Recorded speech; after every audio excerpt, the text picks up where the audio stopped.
One of the many reasons why I like going to gun shows is that I'm able to go and see the wide variety of firearms that are available to me to touch and feel and grip it in my hand and test the trigger and test the slide. Ooh.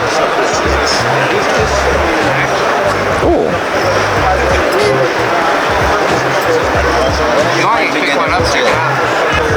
Yeah, we're not shy. You can pick one up. Thank you. Unfortunately. How do you know which firearm is best for you? How did you know that firearm was best for you? Many gun owners get this question from those who are interested in purchasing their very first firearm. Which firearm should I get? When you purchase your first firearm, there are things that you should consider. And in this video, I'm going to specifically talk about handguns, but it can be for any firearm. Before you buy, you want to do your own research, and you can look up the best handguns for home defense, for example. Aside from home defense, you can also do best handguns for concealment, best handguns for hunting, best handguns for sport, for competitive shooting.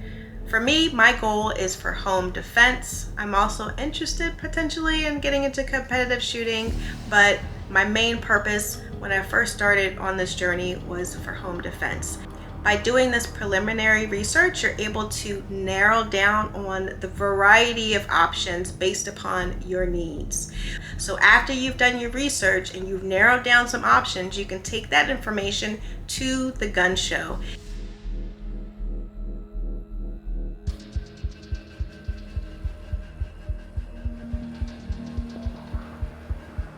And identify, okay, these are the top 3, let's say, that I'm interested in, 3 to 5, and seek out those firearms that you can touch and feel, and test out the trigger, test out the slide, and see if it might be something you would be interested in taking to the range to shoot.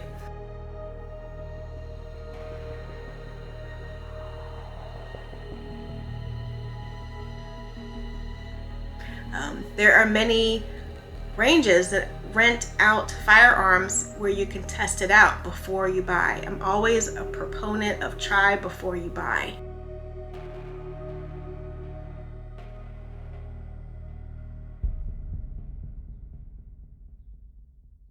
Once you're armed with this information, it doesn't hurt to talk with any kind of friend or family member who is also an experienced gun owner. But don't put your weight in one area. Consider all these factors. Get the research, get opinion, test it out with yourself, and then hitting the range and firing.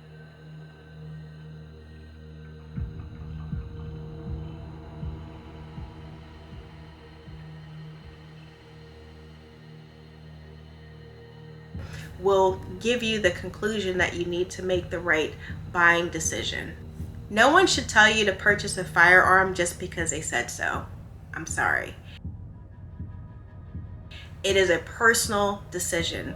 So having the details, having the facts, doing your own research, going and touching and feeling, and then ultimately shooting it and knowing how it feels in your hand and how you're able to successfully control that firearm is your final decision that you have to make.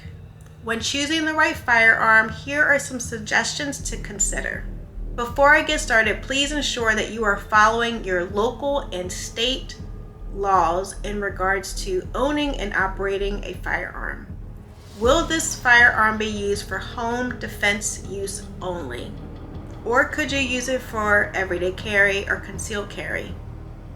Or for hunting? Or for sport? What about your hand mobility? Your fingers, your arms, how much weight can you comfortably hold? Are your hands too big? Are your hands too small? Why does that make me think of that Goldilocks story? This porridge is too hot.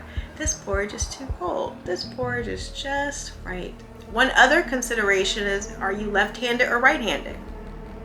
Some firearms are not ambidextrous. The mag release could be on one side only. The slide release can only be on one side. These are things that you want to consider. Do you have limited vision? Will you need an optic on there? Will the optic need to be red or green?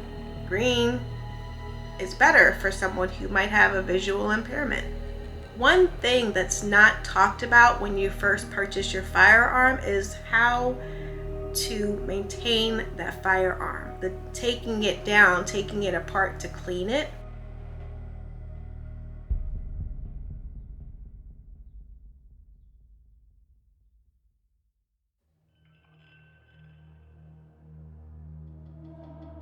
There's some firearms that are very easy to take down, but then there's others that are very complicated. And if you don't have the skill or you don't know someone who can do it for you and put it back properly, you're taking it to a gunsmith who has to clean that for you. I don't think that that's talked about a lot. Maintenance is very important in your decision-making process. Another thing is, how will you store it? Will it be in a tack pack? Will it be in a security case with the key, a locking key, or a keypad, or a biometric sensor with your finger or your eye? What's your budget?